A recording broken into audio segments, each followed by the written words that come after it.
ఇది చాలా తీవ్రంగా ఖండించాల్సినటువంటి విషయం. ప్రభుత్వం మహిళల జోలికి వచ్చిన అదేవిధంగా ప్రత్యేకించి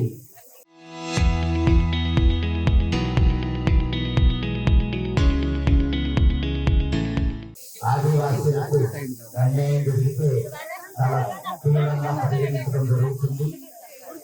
ఈ కేసులో పోలీసులు చాలా స్పీడ్గా రెస్పాండ్ అయ్యి వెంటనే జరిగినటువంటి ఇన్సిడెంట్ అన్నింటినీ కూడా రికార్డ్ చేసి నిందితుల్ని కట్టి అరెస్ట్ చేయడం జరిగింది.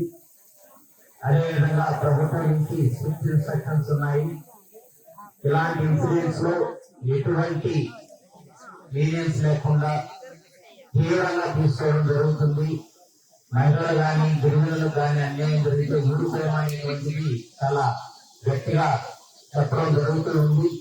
అదేవిధంగా ఇలాంటి కేసుల్లో ఛార్జ్ షీట్ వీలైనంత త్వరగా వేయించి వారందరికీ కూడా కఠినమైన శిక్ష పడే విధంగా ప్రభుత్వం వైపు నుంచి ఏపీలు పీపీలు సంబంధించి కూడా ఇవి ప్రత్యేకమైన శ్రద్ధ తీసుకోవడం జరుగుతుంది.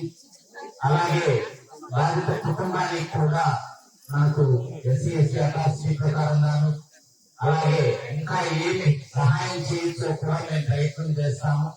తప్పనిసరిగా ఆ కుటుంబానికి మనం ఏం సహాయం చేయగలమో అవన్నిటినీ కూడా మన నాయకులందరూ కూడా అడిగారు. వాటన్నిటినీ కూడా పరిశీలించి ప్రతి అవకాశాన్ని కూడా మన గిరిజనులకు సహాయం చేసే అవకాశం వస్తే మొట్టమొదట తప్పనిసరిగా చేయాలి, కాపయాత్ర పెట్టి చేయాలనేటువంటిది మన ప్రభుత్వం మనకి ఇచ్చినటువంటి ఆదేశాలు. కాబట్టి ఈ కేసులో కూడా మనకు చట్ట ప్రకారం రావాల్సింది. అదేవిధంగా ఇంకా ఏమైనా చేయగలం అనేటువంటిది కూడా ప్రయత్నం చేయడం జరుగుతుంది. కుటుంబానికి అన్ని రకాలుగా కూడా సహాయంగా ప్రభుత్వం ఉంటుందని చెప్పి తెలియజేస్తూ